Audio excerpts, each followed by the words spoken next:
Okay, so the ego is really interesting because the ego can absolutely be your best friend. Like who do you know that's willing to look at deep at? I mean, who do you know that knows all this stuff about you that the ego knows? Yeah, all the stuff you're hiding.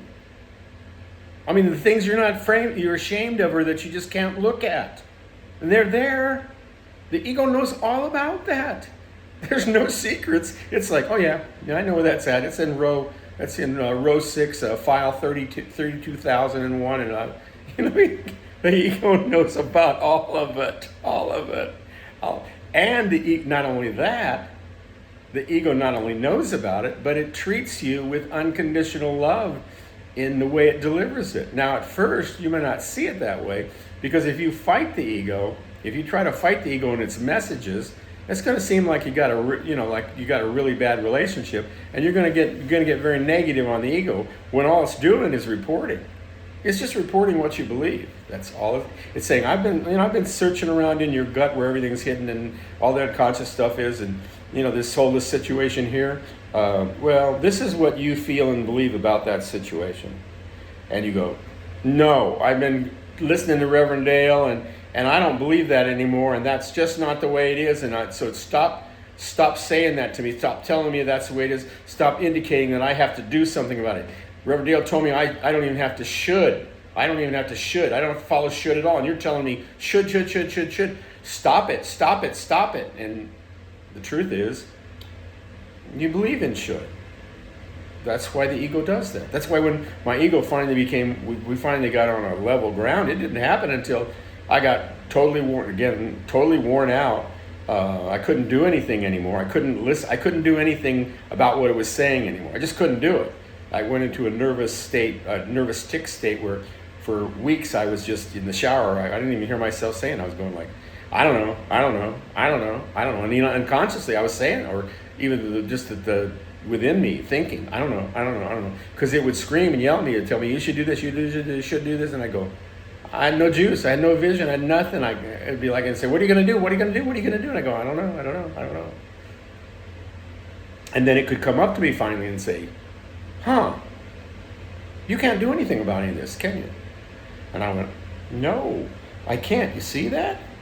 And he goes, yeah, I see that. And I'm actually saying it a little bit different than I heard it, but I'll do it this way. It's kind of like saying, yeah, I see that, and I got to tell you, it scares me. It really scares me, because I realize that I can't scare you. I can't threaten you. I can't pull stuff up from within you that's going to make you move the way you've told me and you've instructed me to scare you to move, because you told me what it means. And regardless of what newfangled ideas or courses you've taken or beliefs, because I don't sit down here with the thoughts. You know that. I sit down here with the beliefs. I don't sit down with the children, the thoughts. They're all children. They just do what the parents tell them. The parent are your beliefs. They're the ones. They're the ones that birth the children and send them out with instructions. That's why you can mess around with thinking. You can kind of even think you change your thoughts, but you don't change anything, because the parents are not moved by that. The belief is not moved by that. The only way you can change a belief, is through inquiry. You have to go into it again and consciously be able to go into it and see why you created it, why you created this belief about something, what it meant, and why you hid it there. And you don't want to do that, first of all. That's why it's hidden. You don't want to go and do that, because you hid it in the first place and had the ego to say, keep it hidden from me. Okay? Unless I have to react to it and then just threaten me based on it. But when things start to collapse, then you can start looking at things like that, because then you're going, I don't know. But with the ego does that. It's giving you information. And I did a story earlier on this. When you work with the ego, the thing you want to do is you don't want to fight it. No, you don't want to fight it. If you fight it, it's going to fight you back, and it's made to fight. You think your will might be made to fight, but no, it's a lightweight compared to what you've invested in the ego.